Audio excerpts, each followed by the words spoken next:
الحمدللہ وکفا والصلاة والسلام علی عبادہ الذین اصطفیٰ خصوصاً علی افضلہم وخاتم النبیین محمد الامین وعلی آلہ وصحبہ اجمعین اما بعد فاعوذ باللہ من الشیطان الرجیم بسم اللہ الرحمن الرحیم ان فی خلق السماوات والارض واختلاف اللیل والنہار والفلک التي تجری فی البحر بما ينفع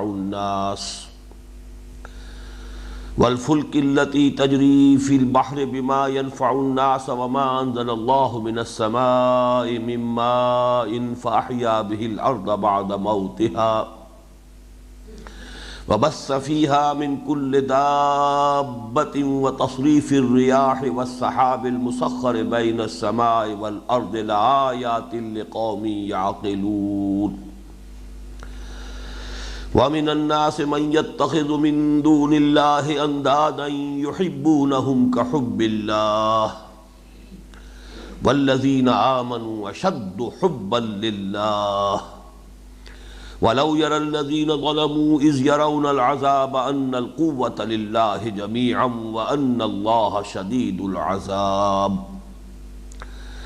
إِذْ تَبَرَّأَ الَّذِينَ اتُّبِعُوا مِنَ الَّذِينَ اتَّبَعُوا وَرَأَوُا الْعَذَابَ وَتَقَطَّعَتْ بِهِمُ الْأَسْبَابُ وَقَالَ الَّذِينَ اتَّبَعُوا لَوْ أَنَّ لَنَا كَرَّةً فَنَتَبَرَّأَ مِنْهُمْ كَمَا تَبَرَّؤُوا مِنَّا كذلك يريهم الله أعمالهم حسرات عليهم وما هم بخارجين من النار صدق الله العظيم رب اشرح لي صدري ويسر لي أمري واحلل عقدة من لساني يفقهوا قولي اللهم ربنا ألهمنا رشدنا وأعذنا من شرور أنفسنا اللهم أرنا الحق حقا وارزقنا اتباعه وأرنا الباطل باطلا وارزقنا اجتنابه اللهم وفقنا لما تحب وترضى آمین یا رب العالمین۔ سورہ بقرہ کا 20واں رکوع اپنی جگہ پر نہایت اہم ہے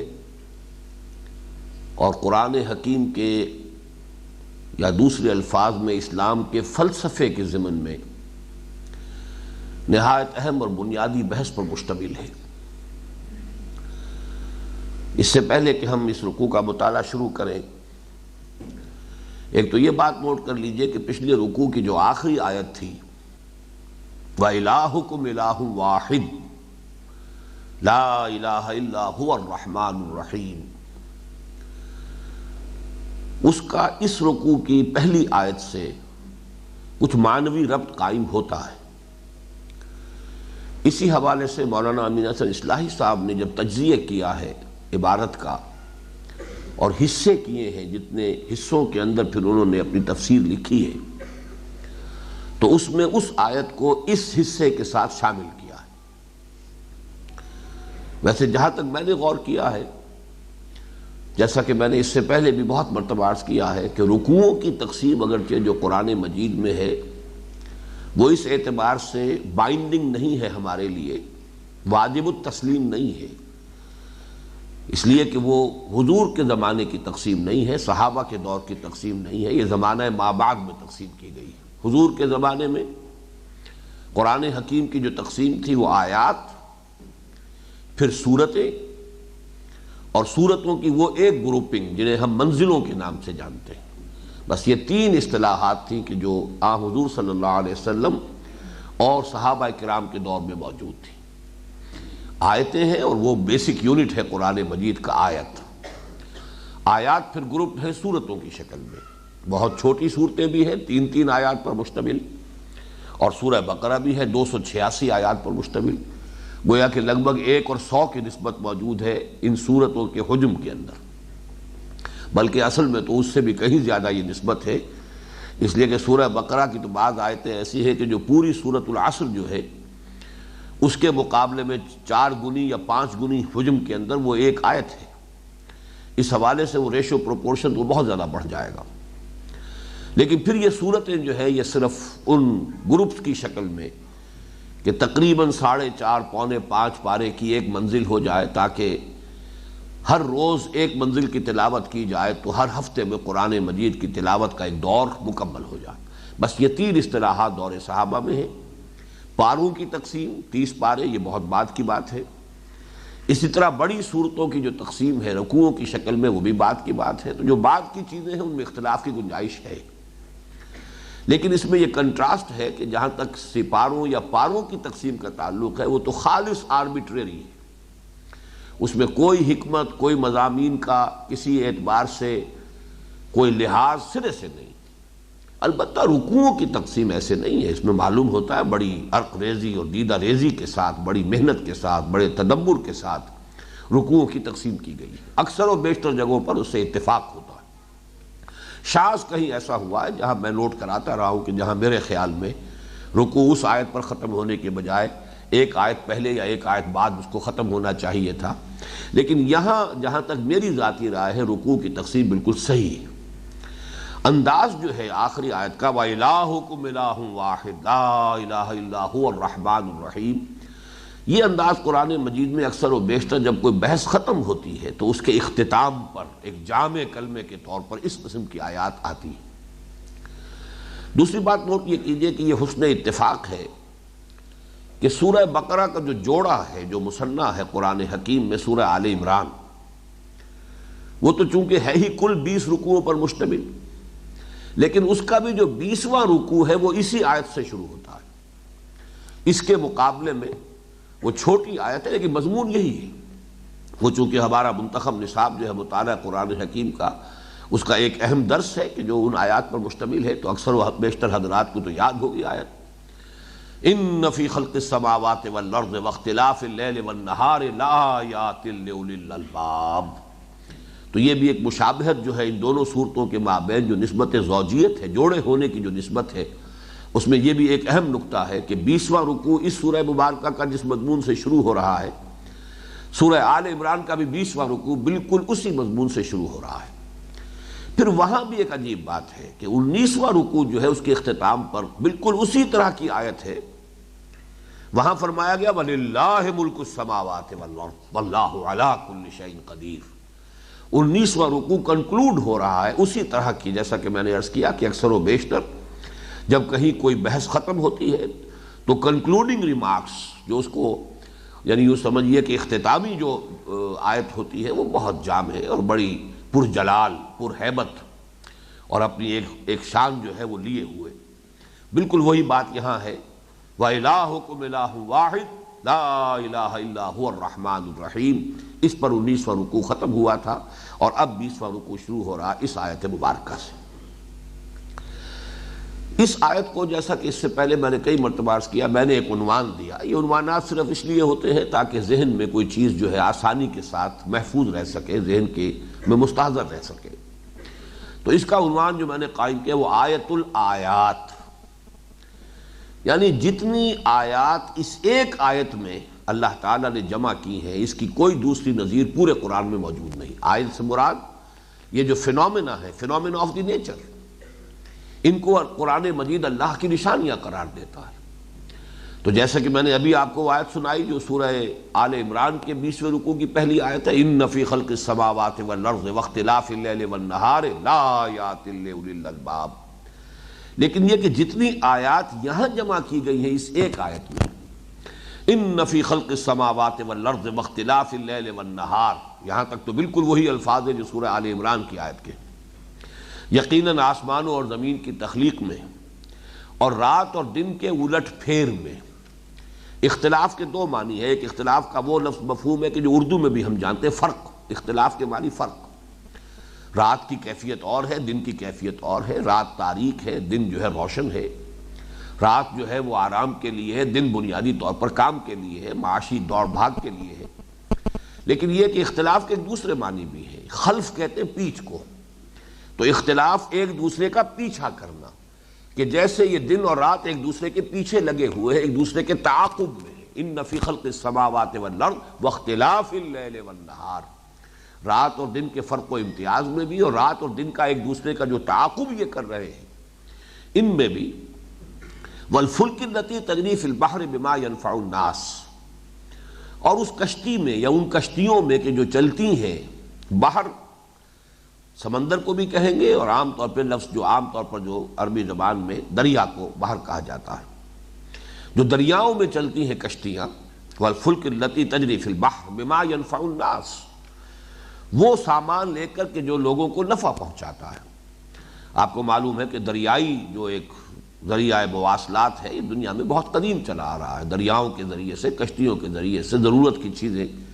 ایک سے دوسرے مقام تک منتقل ہوتی رہی ہیں، یہ بہت پرانا فینومینن ہے۔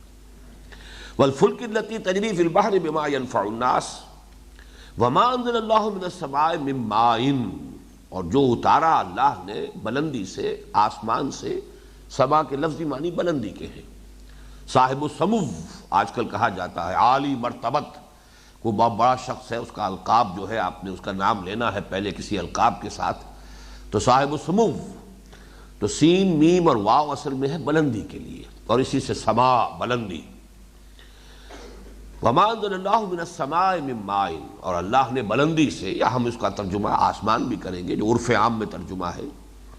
من ماء از قسم ماء، پانی کی قسم سے جو شے اللہ نے نازل کی۔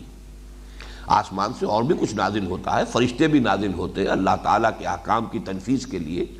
لیکن یہاں پر در حقیقت پانی کے نزول کی طرف یعنی بارش کی طرف اشارہ ہو رہا ہے۔ فَأَحْيَا بِهِ الْأَرْضَ بَعْدَ مَوْتِهَا، پھر زندہ کر دیا اس کے ذریعے سے، بہی احیا بہی، اس کے ذریعے سے زندہ کیا زمین کو اس کے مرنے کے بعد، یعنی زمین بے آب و گیاہ تھی، اگر اس میں کوئی رویدگی نہیں ہے، سبزہ نہیں ہے، تو وہ ننگی زمین تو معلوم ہوتا ہے جیسے مردہ زمین ہے، اور ظاہر بات ہے جہاں سبزہ نہیں ہے وہاں زندگی کے دوسرے آثار بھی نہیں ہوں گے، کیڑے مکوڑے بھی وہی نظر آتے ہیں جہاں کچھ نہ کچھ ہریاول ہو۔ اسی طریقے سے پرندوں کی بھی آپ کو چہچہاٹ وہی سننے میں آئے گی کہ جہاں ہریاول ہے، کوئی پھول ہے، کوئی پھل ہے، کوئی اور چیزیں ہیں۔ تو جہاں زمین جو ہے بے آب و گیا ہے وہاں زندگی کے کوئی آثار سرے سے موجود نہیں ہوتے۔ جیسے کہ وہ جگر کا شعر مجھے یاد آیا کہ رگوں میں بھی کبھی صہبا ہی صہبا رقص کرتی تھی، مگر اب زندگی ہی زندگی ہے موجزن ساقی۔ تو ظاہر بات ہے کہ جب بارش برستی ہے تو پھر ہر طرف زندگی کے آثار ہویدا ہو جاتے ہیں، حرکت نظر آتی ہے۔ بلکہ قرآن مجید نے تو پھر جو سبزہ اپجتا ہے اس کے لیے جو تعبیر کے لیے الفاظ استعمال کیے ہیں، اہتزت و ربت، جب ہم زمین پر بارش نازل فرماتے ہیں تو زمین گویا کہ خود جنبش کرتی ہے، اس میں حرکت سرسراہٹ پیدا ہو جاتی ہے، اہتزت و ربت، اور وہ ابھرتی ہے، اوپر کو اٹھتی ہے۔ زمین کا جو سبزہ اس سے نکل کر اوپر کو اٹھ رہا ہے، گویا کہ زمین، الفاظ تعبیر کے بڑے خوبصورت الفاظ ہیں کہ گویا کہ زمین جو ہے اس کو ابھار حاصل ہو رہا ہے، وہ اوپر کو اٹھ رہی ہے۔ وَبَثَّ فِيهَا مِن كُلِّ دَابَّةٍ، اور اس زمین میں اللہ نے پھیلا دیے، بس یبث پھیلا دینا، منتشر کر دینا، من کل دابہ، دبہ یدب، جو چیزیں زمین پر چل رہی ہیں، چلنے والی، یعنی تمام حیوانات، جو بھی چیزیں اللہ نے پیدا کی ہیں جو زمین کے اندر، ان کو پھیلا دیا۔ وتصریف الریاح، اور ہواؤں کے چلنے میں،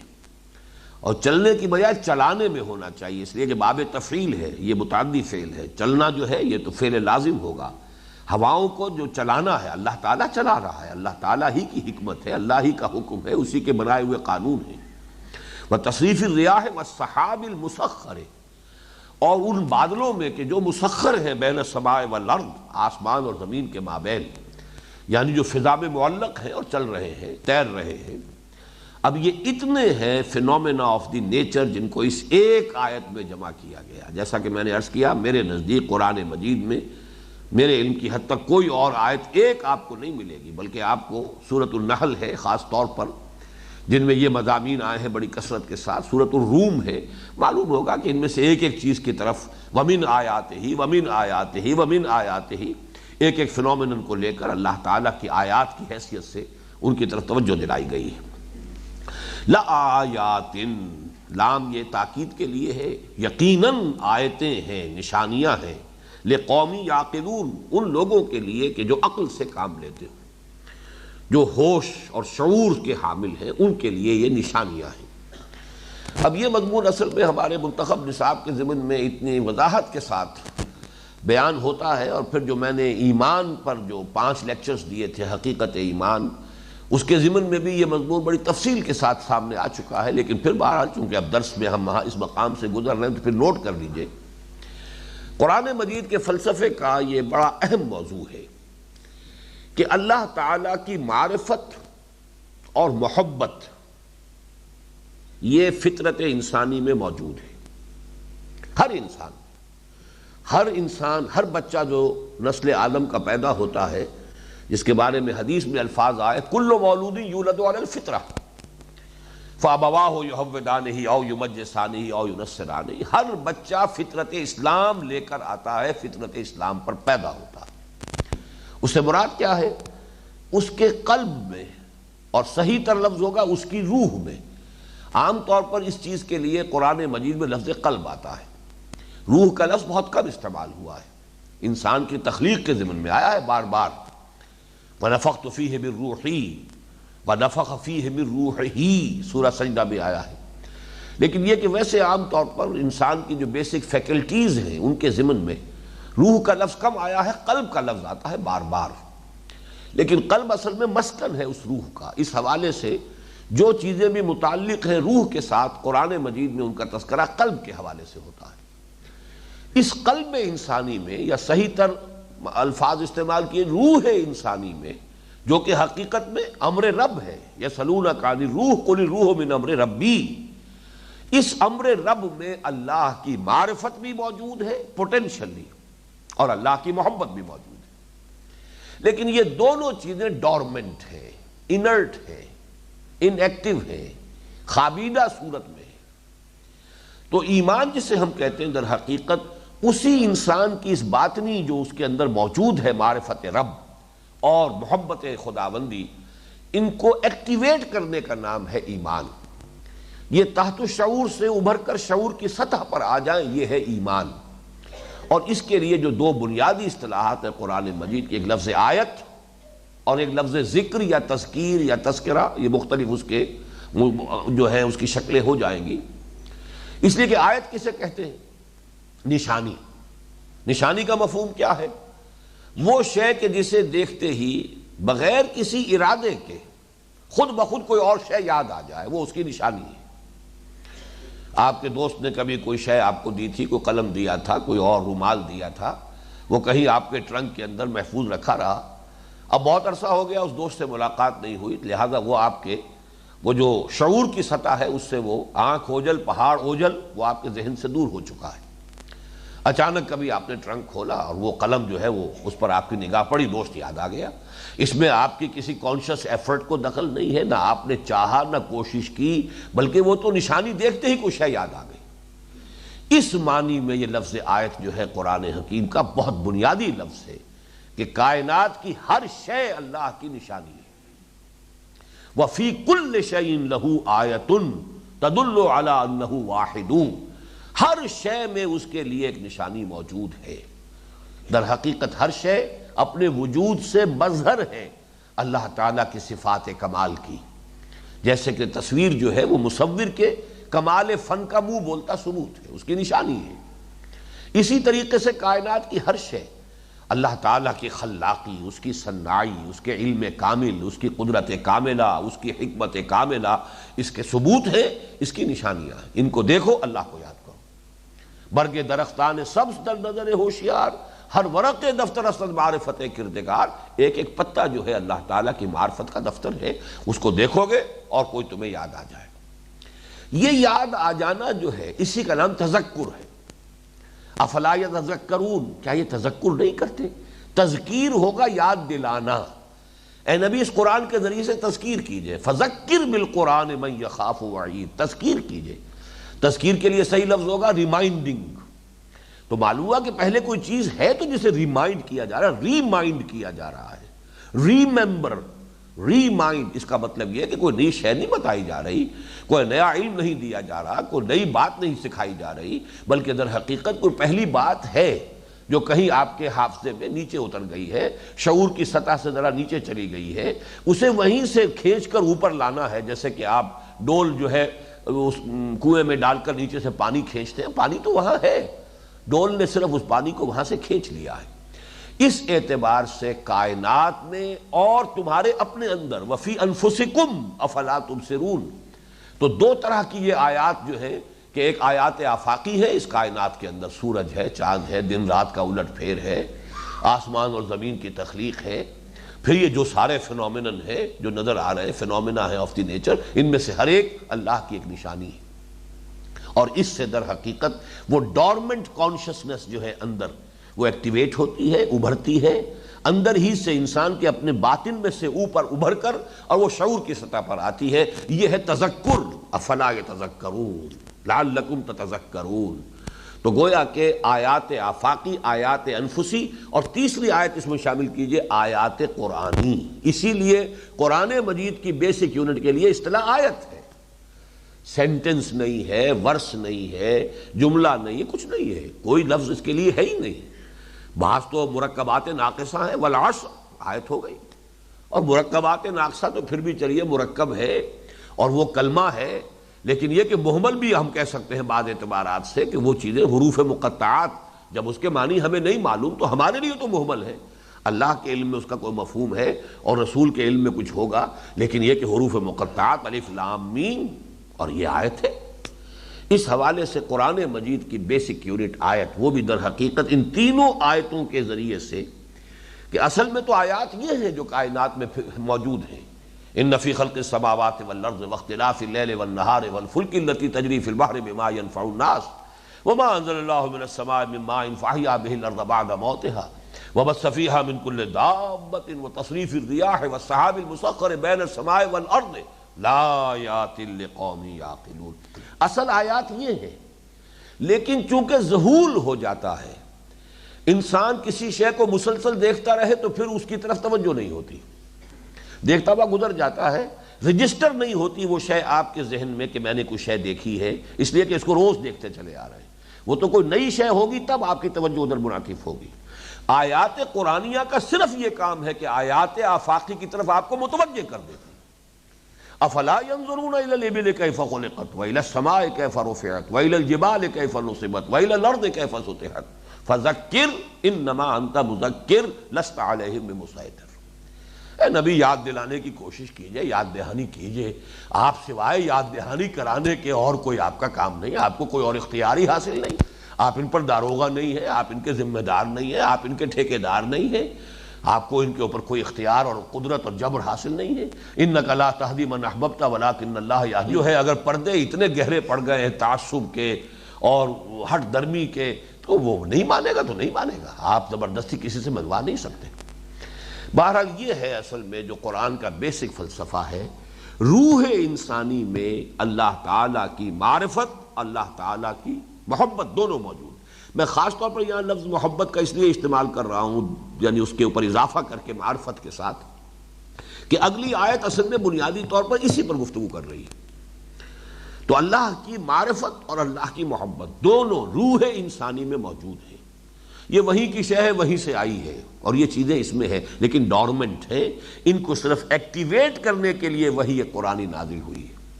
اور وہی قرآن کی آیات ادھر توجہ دلاتی ہیں، تذکیر کراتی ہیں، یاد دہانی کراتی ہیں۔ فذکر بالقرآن من یخاف وعید لآیات لقوم یعقلون۔ اب یہاں ذرا نوٹ کیجئے کہ یہاں مراد یعقلون سے کیا ہے۔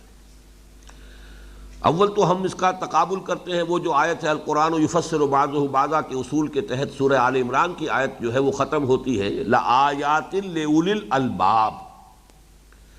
اولی الالباب کا ترجمہ بھی ہم کر دیتے ہیں جب صرف یہ کہ ترجمانی مقصود ہے، اس کی گہرائی میں جانا اس وقت جو ہے وہ ہر اپنی جگہ پر ہر درس کا ایک سکوپ ہے، کہاں آپ کو کون سی چیز زیادہ وضاحت سے بیان کرنی ہے، اصل موضوع کیا ہے۔ وہاں چونکہ جو سنتھسس ہے ایمان کا کہ توحید یا ایمان باللہ سے آگے ایمان بالمعاد، ایمان بالآخرہ کے مابین منطقی اور عقلی ربط کیا ہے، یہ اصل میں اس جو مقام پر جو اصل بحث ہے وہ اس سے متعلق ہے۔ لہذا زیادہ تفصیل میں ہم وہاں نہیں جاتے کہ وہاں کہتے ہیں ہوش مند لوگ، باشعور لوگ، اولو الالباب، لب والے لوگ۔ الباب جمع ہے لب کی، لب کسے کہتے ہیں؟ کسی شے کا لب لباب، یہ ہماری اردو میں بھی لفظ مستعمل ہے، لب لباب، یہ پوری بحث کا خلاصہ یہ ہے۔ بہت لمبی بحث ہوئی ہے، بہت لمبی گفتگو ہوئی ہے، لب لباب یہ انسان کا لب کیا ہے؟ انسان جیسا کہ اب ہم اچھی طریقے سے پڑھ چکے ہیں، اب یہ مضامین بار بار سامنے آ چکے ہیں، انسان کی اصل حقیقت کیا ہے؟ وہ اس کی روح ہے،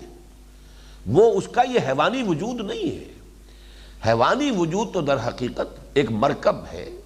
جس کے اوپر راکب کی حیثیت جو ہے در حقیقت اس روح انسانی کی ہے، یہ روح ربانی کی ہے۔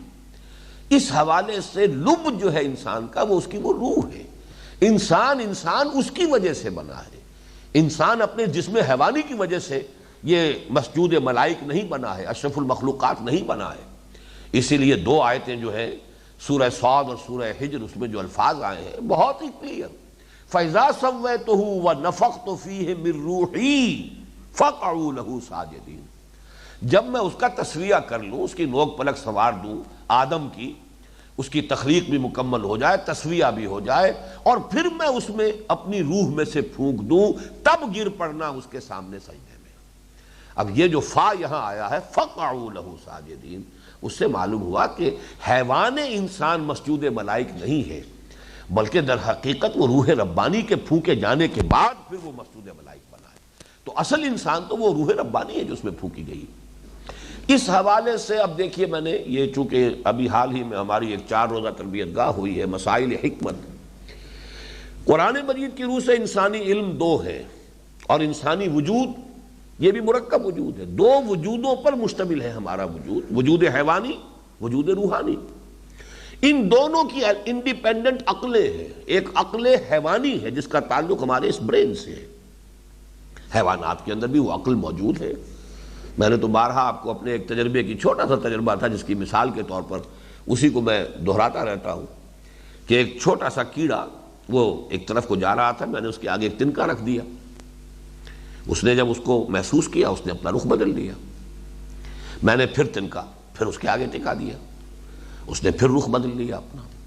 تیسری مرتبہ پھر میں نے تنکا اس کے سامنے رکھ دیا، اس نے پھر رخ بدلا، چوتھی مرتبہ جب رکھا وہ اب اس تنکے کے اوپر سے گزرا۔ اب اس کا انالیسس کیجئے، اس میں پرسیپشن بھی ہے، تھنکنگ بھی ہے، پھر ڈیسیجن میکنگ بھی ہے۔ اس نے محسوس کیا میرے راستے میں رکاوٹ ہے، لہذا مجھے اپنا رخ بدلنا چاہیے، مجھے اسے ایوائڈ کرنا ہے، اس نے رخ بدل لیا۔ دوسری مرتبہ پھر اس نے وہی کیا، ایوائڈ کیا، تیسری مرتبہ پھر ایوائڈ کیا، چوتھی مرتبہ آخر اس نے تنگ آمد بجنگ آمد اس نے فیصلہ کیا ہے کہ یہ رکاوٹ میرا پیچھا نہیں چھوڑ رہی ہے، I have to overcome it.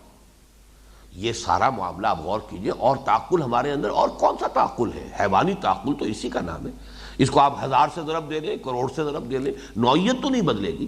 وہ معاملہ کوانٹیٹیٹو ہوگا، کوالیٹیٹو نہیں ہوگا۔ تو عقل انسانی جس کا ہم کہتے ہیں، اس میں جو عقل حیوانی ہے وہ اصل میں اسی عقل کی ہائر ایوالوڈ فارم ہے۔ لیکن اگر یہی کچھ ہوتی تو واقعہ یہ ہے کہ پھر انسان بس ایک زیادہ ترقی یافتہ اور زیادہ ارتقاء یافتہ حیوان ہوتا۔ اصل عقل قرآن جو لفظ استعمال کرتا ہے، عجیب بات یہ ہے کہ لفظ عقل قرآن میں آیا ہی نہیں، یہ ذرا نوٹ کیجئے،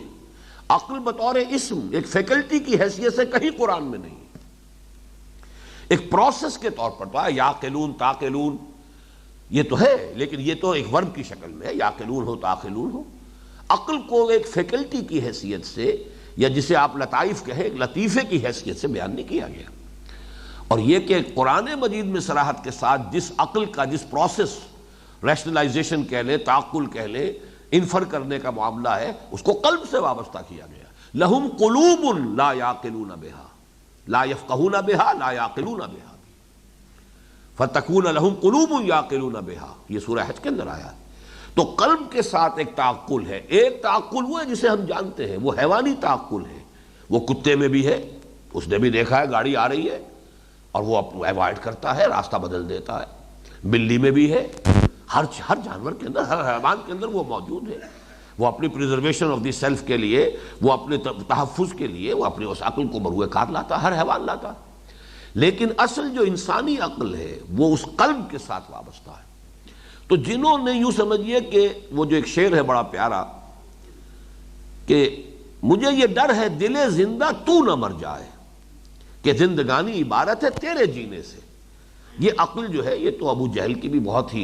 ایکٹیو تھی، ورلڈلی وائز ہونے میں اس کی کوئی شک نہیں تھا۔ ابو لہب جو ہے ورلڈلی وائز ہونے کے اعتبار سے تو بہت بلند تھا، وہ تو خیر ابو جہل سے بھی آگے کی شے تھا۔ دنیا میں کامیابی کے جتنے بھی گر ہوتے ہیں اور جتنے ہتھ کنڈے ہیں ان سب میں بڑا ماہر تھا۔ ابو جہل تو پھر اس سے کمتر تھا، اس کے اندر تو پھر بھی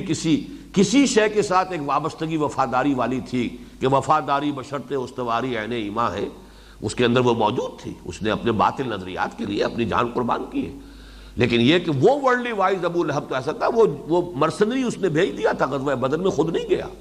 وہ اپنی جگہ پر کرائے کا سپاہی بھیجا، خود نہیں گیا، اس لیے کہ بہرحال اپنے آپ کو بچانا جو ہے وہ سیفٹی فرسٹ جو ورلڈلی وزڈم کا تقاضا ہے، اپنا تحفظ جو ہے وہ ہر شے پر مقدم رہنا چاہیے، وہ اس میں بہت آگے تھا ابو جہل سے۔ تو وہ عقل حیوانی اور شے ہے۔ یہاں جس عقل کا تذکرہ ہو رہا ہے وہ ہے وہ قلب سے تعلق جس کا ہے، لہم قلوب لا یفقہون بہا ولہم آذان لا یسمعون بہا ولہم اعین لا یبصرون بہا اولئک کالانعام بل ھم اضل۔ جو لوگ کہ اپنی ان فیکلٹیز کو بروئے کار نہیں لاتے وہ تو حیوانوں کے مانند ہیں، ان سے بھی گئے گزرے۔ بہرحال اس کو ذہن میں رکھیے۔ ویسے یہ کہ جہاں تک عقل حیوانی کا تعلق ہے اس کو بھی آپ اس کی نفی نہ کیجئے، اس لیے کہ ظاہر بات ہے حیوانات میں بھی عقل انسانی جو ہے ظاہر بات ہے کہ وہ ہائیسٹ، اگر وہ نظریہ ارتقاء صحیح ہے، اگر وہ ارتقاء کا وہ جو بھی پروسیس بیان کیا ڈارون نے یا کسی اور نے بیان کیا ہے اس کو آپ نظر انداز کیجئے، لیکن یہ تو ہے higher lower animals, higher animals اور اس سے اوپر کے ہائر اینیملز، لیکن سب سے اوپر تو انسان کھڑا ہے۔ تو عقل جو ہے حیوانی وہ بھی ہائیسٹ ایوالوڈ فارم میں تو انسان کے اندر ہے۔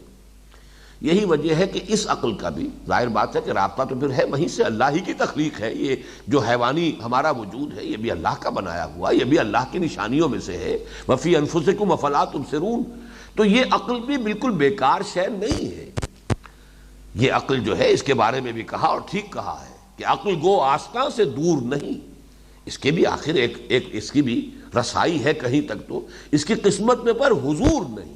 اگرچہ منزل تک پہنچا نہیں سکتی یہ عقل، لیکن خود یہ کہ بہرحال چراغ راہ تو ہے، چراغ راہ ہے منزل نہیں ہے۔ گزر جا عقل سے آگے کہ یہ نور، چراغ راہ ہے منزل نہیں، لیکن چراغ راہ تو ہے۔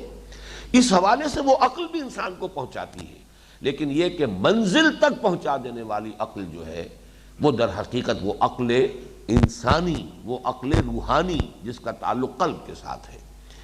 تو ان فی خلق السماوات والارض واختلاف اللیل والنہار والفلک التي تجری فی البحر بما ينفع الناس وما انزل اللہ من السماء من ماء فاحیا به الارض بعد موتها وبث فيها من كل دابة وتصریف الریاح والسحاب المسخر بین السماء والارض لآیات لقوم یعقلون۔ اب اس کا جو نتیجہ نکلنا چاہیے، یہ ذرا فرق نوٹ کر لیجئے۔ میں بتا چکا ہوں کہ سورہ آل عمران وہ ہمارا منتخب نصاب کا درس ہے، وہاں جو ہے فوراً بات شروع ہو جاتی ہے ایمان باللہ سے معاد کی طرف۔ الذین یذکرون اللہ قیاما وقعودا وعلی جنوبہم ویتفکرون فی خلق السماوات والارض ربنا ما خلقت ھذا باطلا سبحانک فقنا عذاب النار۔ یہ فرق ہے سورہ بقرہ کی آیت اور سورہ آل عمران کی آیت۔ یہاں اصل میں اس کے بعد توحید کا جو تقاضا عملی ہے اب وہ بیان ہو رہا ہے، اور یہ پھر میں عرض کروں گا کہ فلسفہ قرآن کے اعتبار سے بہت اہم مقام ہے یہ، اور یہ بھی ہمارے منتخب نصاب میں ایک دوسرے عنوان سے یہ بحث آ چکی ہے۔ سورہ حج کے آخری رکوع میں ضعف الطالب والمطلوب، وہ پورا فلسفہ وہاں تفصیل سے بیان ہوتا ہے۔ آج اس کا بھی میں اجمالی اعادہ کروں گا، پہلے ترجمہ کر لیجئے۔ وَمِنَ النَّاسِ، لوگوں میں کچھ ایسے بھی ہیں، مَن يَتَّخِذُ مِن دُونِ اللَّهِ أَندَادًا، جو اللہ کے سوا کچھ مد مقابل جو ہے انہیں اختیار کر لیتے۔ اتخاذ اخذہ سے، اخذہ یاخذ پکڑنا، اور باب افتعال میں مضبوطی سے پکڑ لینا، جو ان کو اختیار کر لیتے ہیں۔ اندادن، مد مقابل، یہ لفظ آیا ہے سورہ بقرہ کے 30 رکوع میں بھی، نوٹ کر لیجئے گا، اور وہ دو آیتیں جو ہیں وہ ان دو آیتوں کے ساتھ ان کی بڑی گہری مناسبت ہے۔ یا ایھا الناس اعبدوا ربکم الذی خلقکم والذین من قبلکم لعلکم تتقون الذی جعل لکم الارض فراشا والسماء بناء وانزل من السماء ماء فاخرج به من الثمرات رزقا لکم فلا تجعلوا للہ اندادا وانتم تعلمون۔ اللہ کے مد مقابل نہ کوئی بنا لو۔ وہ مد مقابل بنانے کا مطلب کیا وہ وہاں بیان نہیں ہوا جو یہاں ہو رہا ہے۔ وہ یہ ہے کہ وَمِنَ النَّاسِ مَن يَتَّخِذُ مِن دُونِ اللَّهِ أَندَادًا يُحِبُّونَهُمْ كَحُبِّ اللَّهِ، ان سے محبت کرنے لگتے ہیں اللہ جیسی محبت، جیسی محبت اللہ کے ساتھ ہونی چاہیے ویسی محبت ان سے کرنے لگتے ہیں۔ یہ ہے ان کو اللہ کا مد مقابل ٹھہرا لینا، اللہ کا مد مقابل بنا لینا، اللہ کے مد مقابل کی حیثیت سے انہیں اختیار کر لینا۔ وَمِنَ النَّاسِ، اب اس کا فلسفہ کیا ہے؟ پہلی بات جو بالکل واضح ہو گئی کہ اللہ کی معرفت کا منطقی نتیجہ کیا ہے؟ وَالَّذِينَ آمَنُوا أَشَدُّ حُبًّا لِلَّهِ، شدید ترین محبت اللہ سے ہو، باقی ساری محبتیں اس کے تابع ہو جائیں۔ اشد افعال التفضیل کا صیغہ ہے، سب سے شدید ترین اللہ سے ہو، باقی ساری محبتیں اس کے تابع ہیں۔ تو یہ ہے توحید عملی، لا محبوب الا اللہ، لا مقصود الا اللہ، لا مطلوب الا اللہ۔ یہ وہاں سورہ حج میں آیا، ضعف الطالب والمطلوب، اللہ کے سوا کسی اور کو مطلوب بنا لیا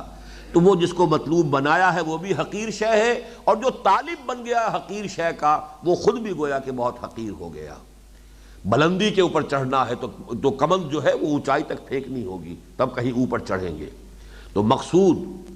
تمہارا مقصود منزل ما کبریاست، مطلوب اور مقصود اللہ کی ذات سے کم تر کوئی شے نہیں ہونی چاہیے۔ Never settle for anything less, تم اللہ کے شاہکار ہو اس کی تخلیق کا، خلاقی کا۔ خلقتہ بیدی، میں نے دونوں ہاتھوں سے بنایا اس کو۔ وہ کہ جو مسجود ملائک ہے، تمام انسانوں کا مسجود، اور وہ ان چھوٹی چھوٹی چیزوں کو مطلوب بنا لے۔ منزل ما کبریاست، سوائے اللہ کے کوئی شے مطلوب کے درجے میں نہ آئے۔ حق ادا کرو، حق اپنے جسم کا بھی ادا کرو، حق اپنے نفس کا بھی ادا کرو۔ ان لنفسک علیک حقا وان لزوجک علیک حقا، اولاد کے حقوق ادا کرو، وطن کا حق ادا کرو، ہر شے کا حق ادا کرو، لیکن مطلوب کے درجے میں اللہ کے سوا کوئی نہیں۔ جو بھی مطلوب کے درجے میں آ گیا وہی تمہارا معبود ہے۔ در حقیقت یہ ہے توحید کا وہ تقاضا جو اس مقام پر آ رہا ہے۔ لب لباب اس توحید کا کیا ہے کہ مطلوب و مقصود اور محبوب حقیقی، باقی ساری محبتیں اس کے تابع ہوں۔ اولاد سے محبت کرو، اللہ کی محبت سے نیچے نیچے۔ بیوی سے محبت کرے شوہر، اور شوہر سے محبت کرے بیوی، اللہ کی محبت سے نیچے نیچے۔ تمہارے پیر ہے، مرشد ہے، کوئی معلم ہے، استاد ہے، کرو محبت، ادب کرو، تعظیم کرو، محبت اللہ کی محبت سے نیچے نیچے۔ وطن سے محبت کرو، گھر سے محبت کرو، لیکن اللہ کی محبت سے نیچے نیچے۔ اگر تم ساری محبتیں اللہ کی محبت کے نیچے ہیں تو توحید ہے، اور کوئی ایک محبت بھی تمہارے دل کے سنگھاسن پر اللہ کی محبت کے برابر آ کر براجمان ہو گئی تو یہی شرک ہے۔ اور شرک کون سا ہوگا؟ چاہے وہ مال کی محبت ہو، تعس عبد الدینار و عبد الدرہم، ہلاک ہو جائے، برباد ہو جائے درہم و دینار کا بندہ، جس کے دل میں محبت مال کی اللہ کی محبت سے بڑھ گئی، وہ در حقیقت مال کا پجاری ہے، مال کا بندہ ہے۔ نام عبد الرحمن رکھ لیا ہے تو کیا ہے؟ حقیقت میں عبد الدینار ہے۔ تعس عبد الدینار و عبد الدرہم، ہلاک ہو گیا، برباد ہو گیا، یا ہلاک ہو جائے، برباد ہو جائے درہم و دینار کا بندہ۔ یہ ہے اصل۔ اسی کو امام ابن تیمیہ رحمۃ اللہ علیہ نے کہا توحید فی الطلب، ایک توحید فی العقیدہ ہے، عقیدے میں توحید۔ اللہ جیسا کوئی نہیں ہے، اللہ کی صفات میں کوئی اس کا ہمسر نہیں، کوئی اس کا ضد نہیں، کوئی ند نہیں، کوئی مثل نہیں، مثال نہیں، مثیل نہیں، آپ اس کی ذات میں، صفات میں، یہ توحید فی العقیدہ ہے۔ ایک توحید فی الطلب، توحید فی الطلب یہ ہے کہ مطلوب صرف اللہ کی رضا رہ جائے۔ تمہاری زندگی جو ہے یزداں بکمن داور ہے، ہمت مردانہ، اس سے کم تر کسی شے کو اپنا مطلوب و مقصود جو ہے قرار نہ دو۔ اگر یہ کیا تو بس یہی گمراہی ہے۔ وَمِنَ النَّاسِ مَن يَتَّخِذُ مِن دُونِ اللَّهِ أَندَادًا يُحِبُّونَهُمْ كَحُبِّ اللَّهِ۔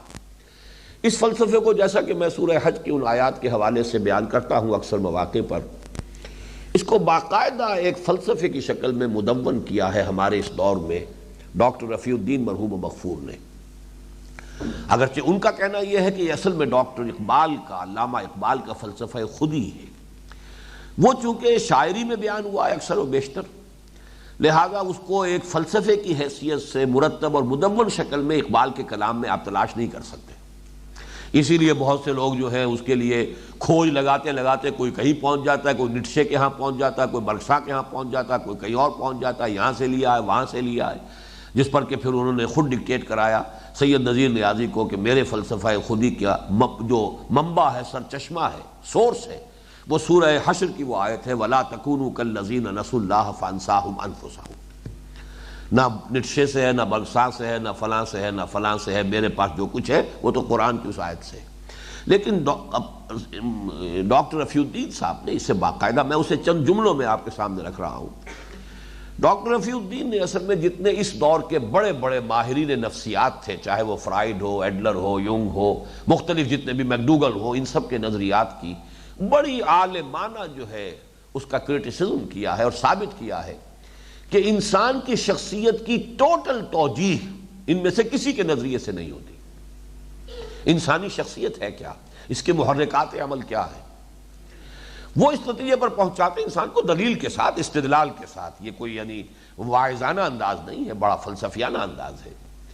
کہ انسان کا جو بیسک انسٹنکٹ ہے، ہیومن انسٹنکٹ، یہ تو سب اینیمل انسٹنکٹس ہے، اس کے پریزرویشن آف دی سیلف ہے، پریزرویشن آف دی اسپیشیز ہے، ہرڈ انسٹنکٹ ہے، دی ارج ٹو ڈومینیٹ ہے، مختلف جو ہے ارجز ہے، حیوانات میں بھی ہے، سب میں نظر آ جائے گی۔ ہاتھیوں کو آپ دیکھیں گے وہ گلوں کی شکل میں ہوتے ہیں، غول کے غول، ہرڈ انسٹنکٹ ان میں بھی ہے۔ آپ چیونٹیوں کو دیکھیے، آپ شہد کی مکھیوں کو دیکھیے، کتنی متمدن، کتنی کلچرڈ، ان کا پورا نظام ہے، ڈسپلن ہے،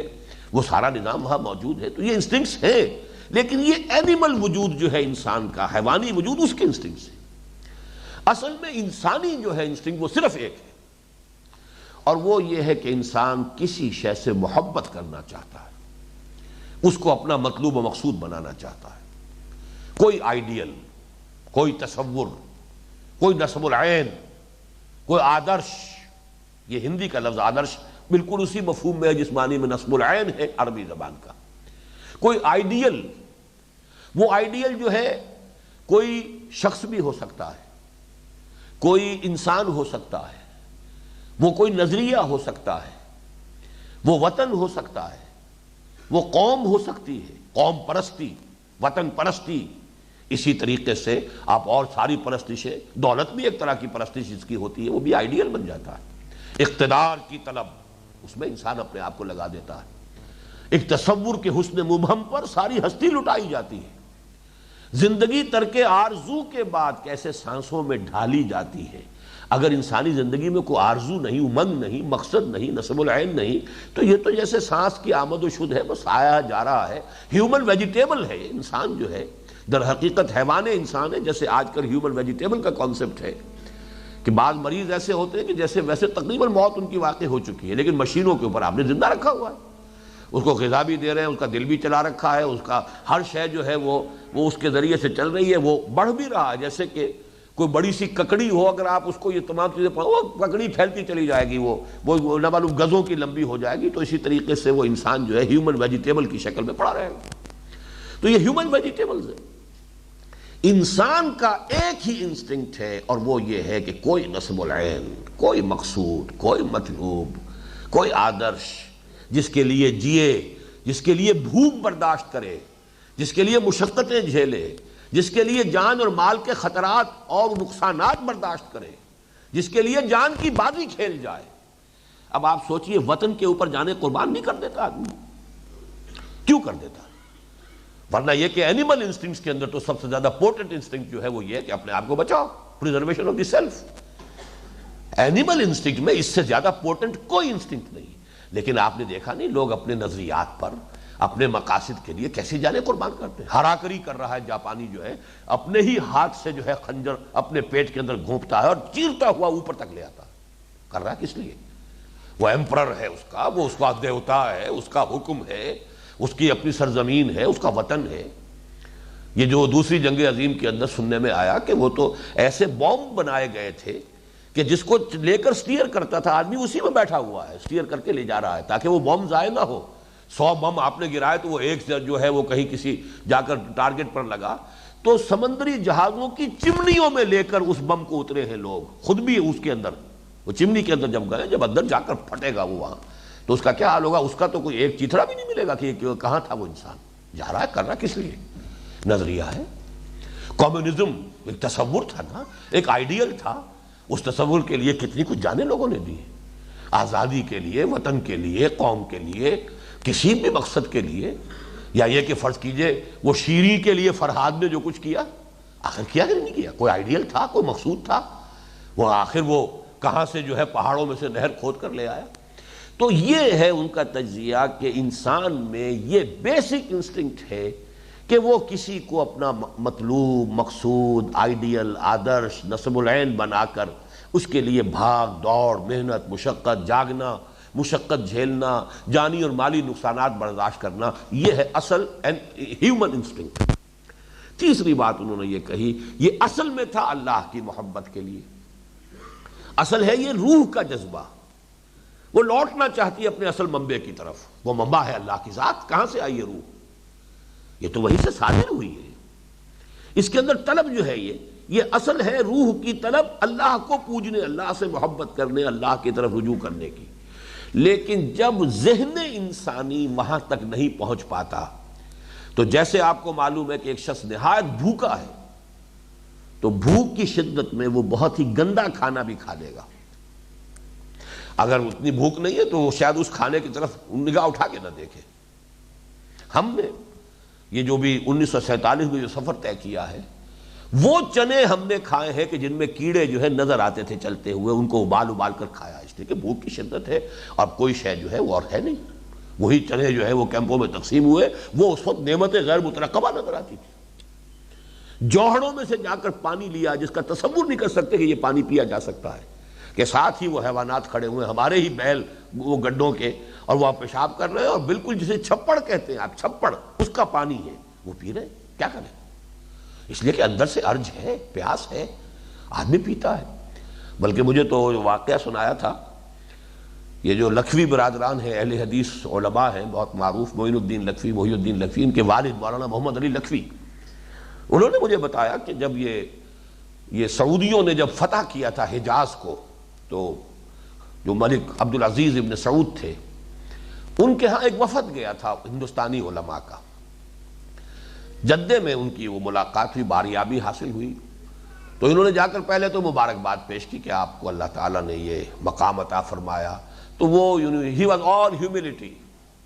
کہ جی ہم تو کچھ بھی نہیں، ہماری کوئی حقیقت ہی نہیں، ہم تو اونٹوں کا پیشاب پینے والی قوم ہیں۔ اور بعد میں مجھے معلوم ہوا کہ یہ بالفعل ہوتا ہے، بدو جب اکیلا رہ جائے اور اس کے پاس پانی ختم ہو جائے صحرا میں، اور اس کے لیے جان پر بن رہی ہو، تو پہلا کام وہ یہ کرتا ہے کہ اپنے اونٹ کے حلق کے اندر لکڑی مارتا ہے، تو اس کا جو ریزروائر اندر ہے وہ جب الٹی کرتا ہے تو پہلا تو سورس اس کا وہ ہے، اس کو پی کر وہ اپنی جان بچاتا ہے۔ جب وہ بھی ختم ہو گیا اونٹ کا وہ ریزروائر، تو اب اونٹ کا پیشاب پیتا ہے۔ اور یہ الفاظ استعمال کیے ملک عبدالعزیز ابن سعود نے کہ ہم اونٹوں کا پیشاب پینے والی قوم، اللہ نے ہمیں اتنی بڑی سعادت عطا فرمائی۔ آج حرمین جیسے کہ یہ شاہ فہد اپنے ساتھ جو ہے انہوں نے وہ القاب جو ہے خادم الحرمین الشریفین، تو یہ حرمین کی ہمیں اللہ تعالیٰ نے جو ہے خدمت کا موقع دیا۔ اس کے بعد انہوں نے کہا کہ پھر ہم نے کہا ڈرتے ڈرتے کہ حضور ہم اس لیے حاضر ہوئے کہ آپ ان دونوں شہروں کو اوپن سٹیز قرار دے دیں تمام امت مسلمہ کے لیے۔ فوراً وہ ہیوملٹی ختم ہوئی، اور پھر جو جلال آیا، فوراً ان کا ہاتھ اپنے تلوار کے دستے پر گیا اور اس کو کھینچ کر کیا کہا؟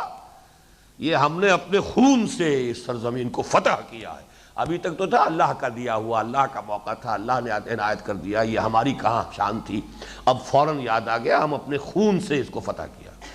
بہرحال وہ اونٹوں کا پیشاب پینے والا، اس لیے کہ یہ جو انسان کے اندر طلب اتنی شدید ہے، بھوک لگی ہو تو کیا نہیں کھائے گا؟ جب قرآن خود کہتا سور بھی کھا کے جان بچا سکتے ہو، مردار کھا کے جان بچا سکتے ہو، تو یہ بات ہے کہ جب انسان کی اس ارج کو، جو اس کا اصل جو ہدف ہے، اگر وہاں تک یہ نہیں پہنچتی تو پھر کسی اور شے کو، وہ وطن ہی کو خدا بنا کر پوجے گا انسان، کوئی تصوری ہوگا، کوئی آئیڈیائی ہوگا، کوئی آئیڈیل ہوگا۔ بڑے پیارے اشعار ہیں جو میں سنا چکا ہوں آپ کو، ایک تصور کے حسن مبہم پر ساری ہستی لٹائی جاتی ہے، انسان اپنا سب کچھ لگا دیتا ہے، نہ صرف اپنے آپ کو، اپنی آس اولاد، اپنی آل اولاد کولوں میں پلوا دیے جاتے ہیں، معلوم ہے کہ کیا ہوگا ہمارے ساتھ، لیکن انقلاب کے لیے لوگ جو کھڑے ہو جاتے ہیں انہیں پرواہ نہیں ہوتی، اپنی جانیں، اپنے گھر والوں کی جانیں، اپنے آل اولاد کی جانیں، سب کا رزق انسان لیتا ہے۔ تو ایک تصور کے حسن مبہم پر ساری ہستی لٹائی جاتی ہے۔ زندگی ترک آرزو کے بعد اگر یہی نہ رہا انسانی زندگی میں تو کیسے سانسوں میں ڈھالی جاتی ہے، پھر تو یہ ایک حیوان کی سی زندگی ہے۔ لہم قلوب لا یفقہون بہا ولہم اعین لا یبصرون بہا ولہم آذان لا یسمعون بہا اولئک کالانعام بل ھم اضل۔ تو یہ ہے اصل میں کہ اصل ہدف یہ تھا کہ اللہ سے محبت کرو، اللہ کے لیے ایثار کرو، اللہ کے لیے قربانیاں دو، اللہ کے لیے ایذائیں برداشت کرو، جو وہ سورہ آل عمران کا جو ہمارا درس ہے اسی آیت کے آخر میں آتا ہے فالذین ہاجروا واخرجوا من دیارہم واوذوا فی سبیلی وقاتلوا وقتلوا لأکفرن عنہم سیئاتہم ولأدخلنہم جنات تجری من تحتہا الانہار۔ تو آدمی لگاتا تو ہے اپنے آپ کو کسی نہ کسی شے پر، وہی الفاظ میں پھر کہہ رہا ہوں کہ don't settle for anything less, بہت بڑی قیمت ملتی ہو، اللہ ملتا ہو آپ کو، تو آپ اللہ کو چھوڑ کر کسی حقیر سی شے کو اپنا مطلوب و مقصود بنا لیں، اللہ کو اپنا مقصود و مطلوب بناؤ۔ اب یہاں پر دیکھیے اس میں ایک انداز ہے بڑا حسرت آمیز تھا، وَمِنَ النَّاسِ مَن يَتَّخِذُ مِن دُونِ اللَّهِ أَندَادًا يُحِبُّونَهُمْ كَحُبِّ اللَّهِ۔ لوگوں میں کچھ ایسے بھی ہیں، ایسے پست ذہنیت لوگ، ان کے طبائع کی پستی کو ذرا تصور کرو کہ وہ اللہ کو چھوڑ کر کچھ اور چیزوں کو مد مقابل محبوب، اپنا آئیڈیل، اپنا مطلوب، اپنا مقصود بنا لیتے ہیں۔ یحبونہم کحب اللہ، اور ان کو چاہنے لگتے ہیں، ان سے محبت کرنے لگتے ہیں جیسی کہ اللہ سے محبت کرنی چاہیے۔ والذین آمنوا اشد حبا للہ۔ اب یہ ایمان کا وہ تقاضا ہے کہ جو یہ سمجھیے کہ لب لباب ایمان حقیقی کون سا ہے اس آیت کی روح سے، کہ جس میں محبوب ترین ہستی اللہ ہو گئی ہو۔ اگر تو یہ ہے تب تو ایمان ہے حقیقتاً۔ ہر شخص جو ہے وہ اپنے آپ کو اس پر تول لے۔ اسی کی ایک شرح سمجھ لیجئے، وہ شرح جو ہے وہ سورہ توبہ کی آیت نمبر 24 ہے۔ وہاں یہ کہ جو علامہ اقبال نے دو مصروں میں بات کہی، یہ مال و دولت دنیا، یہ رشتہ و پیوند، بتان وہم و گما لا الہ الا اللہ، قل ان کان آباؤکم وابناؤکم واخوانکم وازواجکم وعشیرتکم واموال اقترفتموها وتجارۃ تخشون کسادها ومساکن ترضونها احب الیکم من اللہ ورسولہ وجہاد فی سبیلہ فتربصوا حتی یاتی اللہ بامرہ واللہ لا یہدی القوم الفاسقین۔ یہ گویا کہ اسی کا منفی پہلو ہوا، اسی کا کانورس ہے، جیسے تھیورمز ہوتی ہیں، وہ تھیورم جو ہے اس کا کانورس یہ ہے والذین آمنوا اشد حبا للہ۔ اے نبی ان سے کہہ دیجئے اگر تمہیں اپنے باپ اور اپنے بیٹے اور اپنے بھائی اور اپنی بیویاں اور اپنے رشتہ دار اور اپنے وہ مال جو بڑی محنت سے کمائے ہیں، کھتے بھرے ہیں، جمع کیے ہیں، اور اپنے وہ کاروبار جو بڑی محنت سے جمائے ہیں ان کی کساد کا خوف رہتا ہے تمہیں،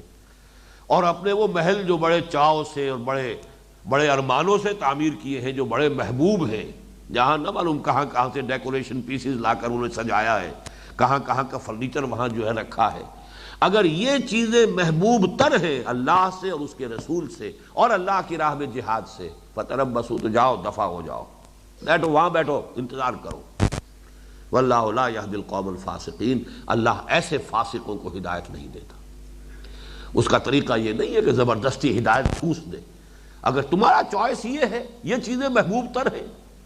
5 چیزیں یہاں پر وہ رشتہ و پیوند ہے، اور 3 چیزوں میں وہ مال و اسباب دنیاوی کو جمع کر لیا گیا۔ یہ مال و دولت دنیا یعنی وہ مال جو تم نے جمع کیے، وہ تمہارے محل یا تمہاری حویلیاں جو تمہیں بڑی محبوب ہیں، اور تمہارے وہ کاروبار جو تم نے محنت سے جمائے ہیں، اور رشتہ و پیوند باپ اور بیٹے اور بھائی اور بیوی اور رشتہ دار۔ وَمِنَ النَّاسِ مَن يَتَّخِذُ مِن دُونِ اللَّهِ أَندَادًا يُحِبُّونَهُمْ كَحُبِّ اللَّهِ وَالَّذِينَ آمَنُوا أَشَدُّ حُبًّا لِلَّهِ۔ اسی محبت کے ساتھ ظاہر بات ہے جب شدید ترین محبت اللہ کی ہوگی تو اللہ کی اطاعت ہوگی، اور جب شدید ترین محبت سے سرشار ہو کر اللہ کی اطاعت کی جائے گی ہمہ وقت ہمہ تن، اس کا نام عبادت ہے۔ ان 2 آیتوں کو اب آپ جوڑیے ان 2 آیتوں کے ساتھ جو سورہ بقرہ ہی کے تیسرے رکوع کی پہلی دو آیتیں جن کا میں نے حوالہ دیا، یا ایھا الناس اعبدوا ربکم الذی خلقکم والذین من قبلکم لعلکم تتقون، یہاں جو نتیجہ نکل رہا ہے دوسری آیت کے آخر میں، وہاں سے بات شروع کی گئی ہے، آرڈر جو ہے اس کا ترتیب جو ہے الٹی ہے، برعکس ہے۔ یا ایھا الناس اعبدوا ربکم الذی خلقکم والذین من قبلکم لعلکم تتقون الذی جعل لکم الارض فراشا والسماء بناء وانزل من السماء ماء فاخرج به من الثمرات رزقا لکم فاخرج به من الثمرات رزقا لکم فلا تجعلوا للہ اندادا وانتم تعلمون، جانتے بوجھتے اللہ کا مد مقابل کسی کو نہ ٹھہراؤ۔ وَمِنَ النَّاسِ مَن يَتَّخِذُ مِن دُونِ اللَّهِ أَندَادًا يُحِبُّونَهُمْ كَحُبِّ اللَّهِ وَالَّذِينَ آمَنُوا أَشَدُّ حُبًّا لِلَّهِ۔ اب جو دو آیتیں آ رہی ہیں، بلکہ ابھی یہ آیت بھی چل رہی ہے، اب جو لوگ اس کے برعکس زندگی گزار رہے ہیں ان کے اس طرز عمل کے کچھ اسباب ہیں۔ ایک سبب جو بہت نمایاں ہے وہ یہ ہے کہ ہر قوم میں، ہر قبیلے میں، ہر معاشرے میں کچھ لوگ ہوتے ہیں جنہیں قرآن الملأ کہتا ہے، سردار، اور وہ ان کی مت مارتے ہیں، اس لیے کہ یہ لفظ قرآن نے استعمال کیا فرعون کے لیے، استخف قومہ، فرعون نے اپنی قوم کی مت مار دی، یعنی جس کی وجہ سے ان کے پروپیگنڈے کے انداز ہوتے ہیں، ان کے اپنے ذرائع ابلاغ ہیں، ان کے اپنے طریقے ہیں کہ قوم ادھر نہ جانے پائے، تو وہ ملأ جو ہے جن لوگوں نے کہ لوگوں کو اپنا غلام بنایا ہوتا ہے، جن کے سروں کے اوپر اپنے اقتدار کی جو ہے انہوں نے مسند بچھائی ہوتی ہے، وہ لوگ اس راستے کی طرف جانے نہیں دیتے، طرح طرح کا مخالفانہ پروپیگنڈا، طرح طرح سے ان کے راستے کو جو ہے وہ ادھر سے کسی نہ کسی طریقے سے ان کی توجہ کو وہاں سے ہٹائے رکھنے کی کوشش۔ لیکن اب جو ہوگا وہاں جا کر کیا ہوگا، یہ جو متبعین تھے جو ان کی پیروی کرتے رہے، اپنے ان بڑوں اور لیڈروں اور اپنے رہنماؤں کا کہنا مان کر، اور ان کی عقیدت اور ان کی محبت اور ان کی تعظیم اور ان کی اطاعت اور ان کے نام کے نعرے لگا کر اور زندہ باد کے جلوس نکال کر جب وہاں پہنچیں گے، وَلَوْ يَرَى الَّذِينَ ظَلَمُوا إِذْ يَرَوْنَ الْعَذَابَ أَنَّ الْقُوَّةَ لِلَّهِ جَمِيعًا، کاش کہ دیکھ سکتے یہ ظالم لوگ۔ ظلموں کے لفظ کو یہاں ذرا اچھی طرح پہچانیے، ظلموں کس کو کہا جا رہا ہے، یہ آپ کے علم میں ہوگا، اور ہمارے منتخب نصاب کے درس نمبر 3 میں جو سورہ لقمان کا دوسرا رکوع ہے وہاں بات واضح طور پر آ جاتی ہے، ظلم کے معنی شرک، اور یہاں صحیح ترین اس کا مفہوم ہے۔ ظلم کا اصل لغوی مفہوم کیا ہے، وضع الشیء فی غیر محلہ، کسی شے کو اس کے اصل مقام سے ہٹا کر کہیں اور رکھ دینا، یہ ظلم ہے، یہ اصل ڈیفینیشن ہے، لغوی ڈیفینیشن، وضع الشیء فی غیر محلہ، اس شے کی یہ جگہ تھی یہاں سے ہٹا کے یہاں رکھ دیا، یہ ظلم ہے۔ آپ کے اندر جو ارج فار آئیڈیل تھا، جو محبت کا جذبہ تھا، وہ اللہ کے لیے تھا، آپ نے وہاں سے ہٹا کر کہیں اور وابستہ کر دیا، یہ سب سے بڑا ظلم ہے۔ جن لوگوں نے اللہ کے سوا اپنی محبت اور اپنا جو طلب کا مرکز اور مرجع بنایا ہے کسی اور شے کو، کسی نظریے کو، کسی شے کو، کسی انسان کو، کسی شے کو، وہ در حقیقت وہ ظالم ہے۔ وَلَوْ يَرَى الَّذِينَ ظَلَمُوا إِذْ يَرَوْنَ الْعَذَابَ أَنَّ الْقُوَّةَ لِلَّهِ جَمِيعًا، کاش کہ دیکھ سکتے یہ لوگ جنہوں نے یہ ظلم کیا ہے، اپنی محبت کا مرکز کوئی اور بنا دیا، وہ محبت جو اللہ کے لیے تھی، جس کا رخ ہونا چاہیے تھا اللہ کی طرف، اس کی بجائے محبوبیت و مطلوبیت کی جگہ کسی اور کو لا بٹھایا۔ کاش کہ وہ دیکھ سکتے اس دن کی کیفیت کو، جبکہ وہ عذاب کو اپنی نگاہوں کے سامنے دیکھیں گے، اور یہ بات ان پر منکشف ہو جائے گی کہ قوت، اختیار، طاقت کل کا کل اللہ کے پاس ہے۔ یعنی دنیا میں تم نے کسی اور کو صاحب اختیار سمجھا تھا۔ فرعون نے کہا تھا الیس لی ملک مصر وہذہ الانہار تجری من تحتی، کیا مصر کی حکومت اور بادشاہت میرے لیے نہیں ہے؟ کیا یہ تمام جو آپ پاشی کا نظام ہے میرے کنٹرول میں نہیں ہے؟ یہ نہریں میرے اختیار کے تحت چل رہی ہیں، جس کا چاہوں موگا بند کر دوں، پانی نہ دوں، جس کو چاہوں پانی دوں، میرا اختیار۔ دنیا میں اختیار ان کے پاس نظر آیا تھا، اس وقت جب آنکھ کھلے گی حقیقت منکشف ہو جائے گی، قوت تو کل کی کل اللہ کے ہاتھ میں تھی، ہم نے کن کو سمجھا؟ حسن تو کل کا کل اللہ کی ذات میں تھا، ہم نے کہا اور سمجھا کہ حسن ہے۔ کمال تو کل کا کل ذات باری میں تھا، ہم کس دھوکے میں پڑ گئے، کسی شے کو ہم نے صاحب کمال یا ذات کمال والا، کمال کا حامل سمجھ لیا۔ جلال ہو، کمال ہو، وہ تو سب کا سب اللہ کے لیے تھا، حسن و جمال اللہ کے لیے تھا، ہم نے کہاں سمجھا؟ قوت، اختیار سارا اللہ کا تھا، ہماری آنکھوں پر پردے پڑے رہے۔ وَلَوْ يَرَى الَّذِينَ ظَلَمُوا إِذْ يَرَوْنَ الْعَذَابَ أَنَّ الْقُوَّةَ لِلَّهِ جَمِيعًا وَأَنَّ اللَّهَ شَدِيدُ الْعَذَابِ، اور یہ کہ اللہ سزا دینے میں، عذاب میں، سرزنش میں، عقوبت میں بہت سخت ہے۔ اب وہاں کیا ہوگا؟ استبرأ الذین اتبعوا من الذین استبرأ الذین اتبعوا من الذین اتبعوا۔ بعض دوسرے مقامات پر قرآن مجید کے مکی صورتوں میں یہ پورا مکالمہ نقل ہوا ہے، یہاں اس کا پہلا مرحلہ جو اس کو بیان نہیں کیا گیا۔ جو پیچھے چلنے والے تھے، پیروکار تھے، وہ کہیں گے اپنے لیڈروں سے، اپنے پیروں سے، اپنے سرداروں سے کہ کچھ ہمیں اب چھڑاؤ یہاں پر، تمہارے کہنے کی وجہ سے ہم ان راستوں پر چلتے رہے، تم نے ہماری مت ماری، تم نے کہا یہ محمد غلط بات کہہ رہے ہیں، تم نے کہا یہ سب جادو ہے، تم نے کہا تھا یہ شعر ہے اور کچھ نہیں ہے، ہم تمہارے کہنے میں آ کر ہم اس راستے سے ہٹے رہے اور ہم نے وہ راستہ اختیار کیا جو تمہارا راستہ تھا، تو اب کسی طریقے سے تو ہمیں یہاں بچاؤ، کوئی تو ہماری یہاں پر داد رسی کرو، کوئی تو بات ہو کہ جس کے ذریعے سے ہماری یہاں کی مصیبت میں کوئی کمی ہو سکے۔ وہ کہیں گے کہ نہیں، ہمارے پاس کوئی اختیار نہیں۔ استبرأ الذین اتبعوا، جن کی پیروی کی گئی تھی وہ برات کریں گے، ہمارا تم پر کوئی زور نہیں تھا، ہم خود بھی تھے، ہم خود بھی گمراہی میں تھے، اسی طریقے سے ہم نے تمہیں بھی گمراہ کیا، لیکن زور ہمارا نہیں تھا۔ وہ تو ابلیس بھی یہ کہے گا، سورہ ابراہیم کے اندر صاف اس کے الفاظ آئے کہ میں نے تمہیں صرف دعوت دی، دعوتکم فاستجبتم لی، میں نے میرا کوئی اختیار نہیں تھا، کوئی جبر نہیں تھا، میں نے تمہیں ایک دعوت دی، ایک راستے کی طرف بلایا، تم نے قبول کیا۔ فلا تلومونی ولوموا انفسکم، اب مجھے ملامت مت کرو، اپنے آپ کو ملامت کرو۔ It was your own choice۔ تمہارے سامنے محمد بھی کھڑے ہوئے تھے، تمہیں دعوت دے رہے تھے، ایک دعوت میری بھی تھی، تم نے مجھے چوز کیا، It's your fault۔ فلا تلومونی ولوموا انفسکم، مجھے ملامت مت کرو، اپنے آپ کو ملامت کرو۔ وہی بات یہاں، وہ برات کریں گے۔ تبرع، یہ تبرع جو لفظ ہمارے ہاں عام طور پر تبرع استعمال ہوتا ہے، اہل تشیع کرتے ہیں کچھ صحابہ کرام سے، تبرع اصل میں لازم نہیں ہوتا کہ گالی دی جائے تبرع میں، یہ برات ہے۔ برات سے تبرع باب تفاعل ہے، اپنے آپ کو بری کہنا، میرے اوپر کوئی ذمہ داری نہیں ہے، میں فلاں سے بری ہوں، یعنی میرا ان کے ساتھ کوئی رشتہ نہیں، کوئی تعلق نہیں، یا فلاں الزام سے بری ہوں۔ یہ بری در حقیقت اسی سے فعیل کے وزن پر بری ان، کسی شے سے بری ہونا، اس سے بالکل لا تعلق ہونا، اس سے پاک ہونا، تو یہ تبرع جو ہے باب تفاعل، اعلان برات کرنا۔ وہ اعلان برات کریں گے، ہم نہیں جانتے تم ہمارے پیچھے چلتے تھے، ہمارا تم سے کوئی تعلق نہیں۔ استبرأ الذین اتبعوا من الذین اتبعوا،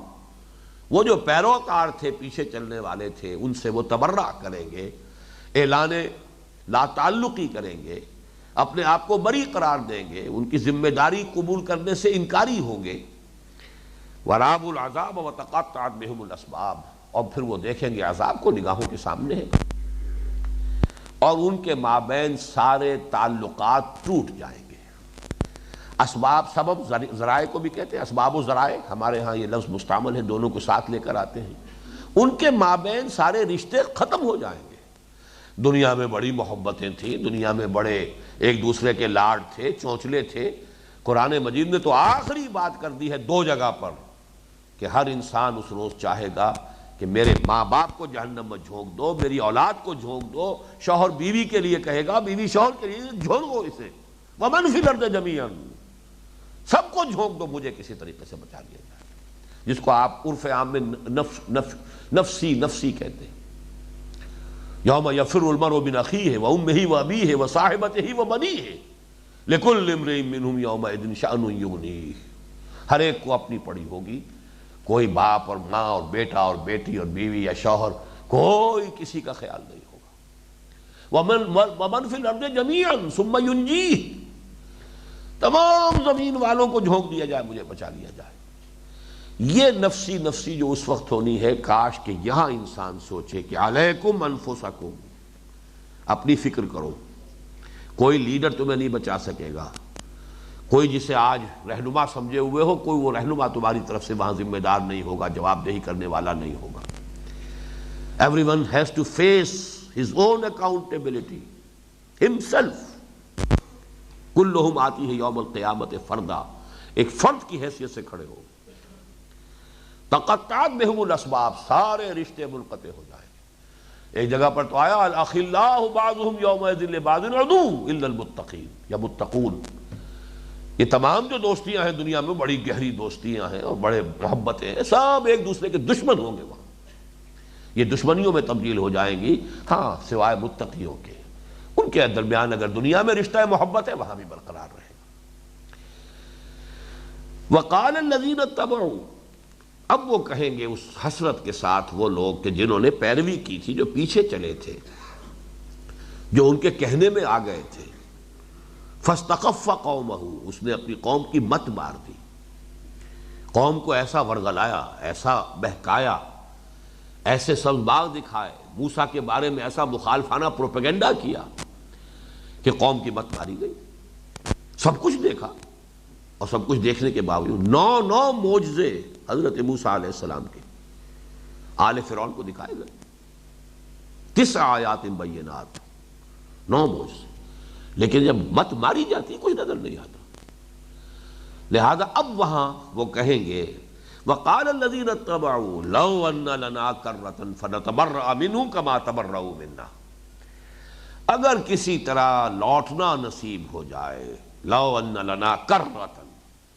کرہ یہ وہی لفظ ہے جس سے اردو کا تکرار بنا ہے،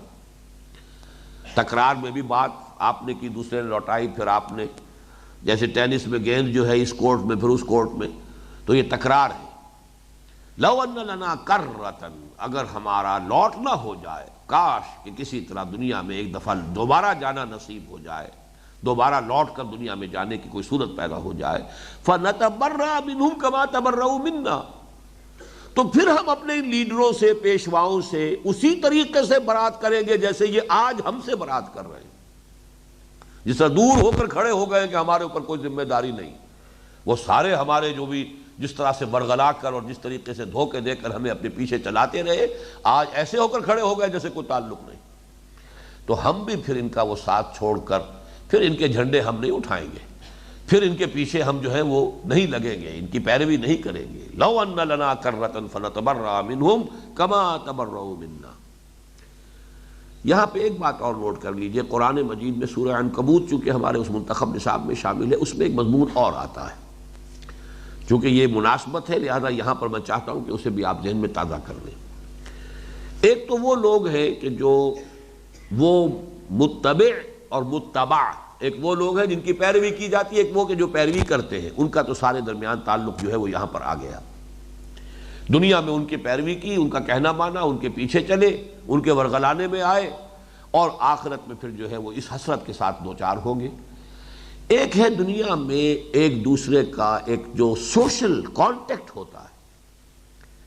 سوشل ریلیشنز ہوتے ہیں، اس کی وجہ سے بھی آدمی حق کو پہچاننے کے باوجود اس سے رکا رہتا ہے۔ یہ سورہ عنکبوت میں بات آئی ہے، مودۃ بینکم فی الحیات الدنیا، یہ در حقیقت دنیا کی زندگی میں تمہاری آپس کی مودت اور محبت اور رشتہ داریاں اور تعلقات، کہیں کوئی بزنس ریلیشنز ہے، کہیں کوئی اور اس طرح کے تعلقات ہو گئے، کہیں رشتہ داریاں ہو گئی ہیں، حقیقت منکشف ہو گئی کہ یہ راستہ غلط ہے، ہم غلط راستے پر جا رہے ہیں، لیکن چھوڑے تو کیسے چھوڑیں؟ دوستیاں اسی حلقے میں ہیں، رشتہ داریاں اسی حلقے میں ہیں، کاروباری معاملات اب اسی حلقے میں ہیں، اسی کے ساتھ وابستہ ہے ہماری یہ دلچسپیاں۔ مودۃ بینکم فی الحیات الدنیا، اس کے باوجود کہ حقیقت واضح ہو چکی کہ راستہ غلط ہے، جدھر ہم جا رہے ہیں یہ صحیح سمت نہیں ہے، لیکن یہ کہ محض یہ شے مودۃ بینکم فی الحیات الدنیا، اس کی وجہ سے اس بالکل غلط بات پر انسان کھڑا رہتا ہے، اڑا رہتا ہے، اس سے چمٹا رہتا ہے، تو اس کو بھی یہاں شامل کر لیجیے۔ اس کی بھی حسرت ہوگی آخرت میں، جیسے کہ یہاں تذکرہ ہو رہا ہے، کذالک یریہم اللہ اعمالہم حسرات علیہم، اسی طرح اللہ تعالیٰ انہیں دکھا دے گا قیامت کے دن ان کے اعمال کو حسرت کی شکل دے کر، کاش کہ میں نے اس کا کہنا نہ مانا ہوتا، کاش کہ میں اس کی پیروی نہ کرتا، کاش کہ میں اس کے دھوکے میں نہ آتا، کاش کہ میں نے اپنی منزل اپنی آنکھوں سے دیکھی ہوتی۔ افمن یمشی مکبا علی وجہہ اہدی امن یمشی سویا علی صراط مستقیم، سیدھے کھڑے ہو کر اپنی منزل کو معین کر کے انسان خود اپنا راستہ چل رہا، سیدھا کھڑا ہوا، جس کے سامنے کوئی منزل ہے، ہدف ہے، معین ہے، کسی اور کی پیروی نہیں۔ تو یہ حسرت، کذالک یریہم اللہ اعمالہم حسرات علیہ، بہرحال بھاگ دوڑ تو دنیا میں کی ہے، کسی نہ کسی کو جو ند بنا لیا تھا اللہ کے مقابلے میں، جس کو پوج رہے تھے، اس کے لیے بھی تو محنتیں کی ہیں،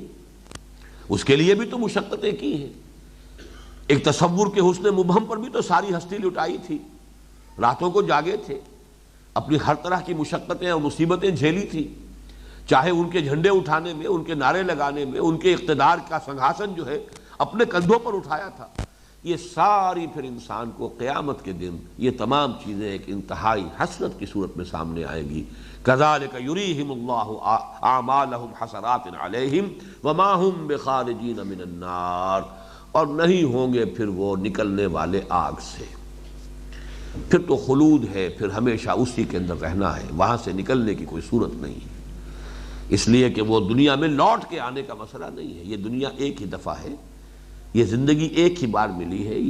یہ امتحان کا وقفہ صرف ایک ہی مرتبہ ہمیں عطا ہوا ہے، اس کی اس قدر و قیمت کو پہچاننا، جیسے کہ حضور نے فرمایا صلی اللہ علیہ وسلم، الدنیا مزرعۃ الآخرہ، یہ دنیا جو ہے یہ کھیتی ہے آخرت کی، یہاں بو گے وہاں کاٹو گے، یہاں کانٹے بوئے ہیں وہاں کانٹے ہی کاٹنے پڑیں گے، وہی تمہاری فصل ہوگی۔ اور یہاں اگر الا الذین آمنوا وعملوا الصالحات وتواصوا بالحق وتواصوا بالصبر، اگر اس راستے پر چلے ہو تو اللہ تعالیٰ اس کے حساب سے وہاں تمہارے لیے روح و ریحان و جنت نعیم، اس کا معاملہ پیدا کر دے گا۔ یہ رکوع جیسا کہ میں نے عرض کیا اس سورہ مبارکہ کے بڑے اہم مقامات میں سے ہے، اور آپ دیکھیں گے عجیب بات یہ ہے کہ اس سورہ مبارکہ کا آخری رکوع کل 3 آیات، اس میں بھی طویل ترین دعا آئی ہے، لا یکلف اللہ نفسا الا وسعها لها ما کسبت وعلیہا ما اکتسبت ربنا لا تؤاخذنا ان نسینا واخطانا الی آخر الآیہ۔ اسی طرح ایک اور رکوع، وہ بھی 4 آیتوں پر مشتمل ہے، جس میں آیت الکرسی آئی ہے، بہت عظیم آیت، جس کے بارے میں فرمایا گیا کہ وہ تمام آیات قرآنیہ کی سردار ہے۔ اور یہ میں عرض کر چکا ہوں آپ سے کہ اصل میں 4 مضامین کی لڑیوں کے تانے بانے کے اندر وقفے سے علم و حکمت کے یہ بہت بڑے بڑے جو موتی ہیں یا ہیرے ہیں، وہ اس کے تانے بانے میں بنے ہوئے ہیں، جن میں سے پہلا ہے آج جو ہم نے پڑھا آیت الآیات، اگلا آئے گا آیت البر، پھر وہ آیت الکرسی، آخری آیت وہ دعا والی آیت، ایک آیت الدین، معاملات انسانی کے اعتبار سے نہایت اہم۔ تو یہ اس سورہ مبارکہ کی جو عظمت ہے، جس کو کہ حضور نے فرمایا کہ لکل شیء ذروۃ و ضربۃ القرآن سورۃ البقرہ، ہر شے کی ایک چوٹی ہوتی ہے، کلائمیکس ہوتا ہے، قرآن مجید کا کلائمیکس سورہ بقرہ ہے، اس اعتبار سے بھی کہ طویل ترین عظیم ترین سورت ہے، اور اسی میں یہ عظیم ترین موتی کوہ نور ہیرے جو ہیں حکمت کے، حکمت دین کے، وہ اسی کے اندر موجود ہیں۔ بارک اللہ لی و لکم فی القرآن العظیم ونفعنی و ایاکم بالآیات و ذکر الحکیم۔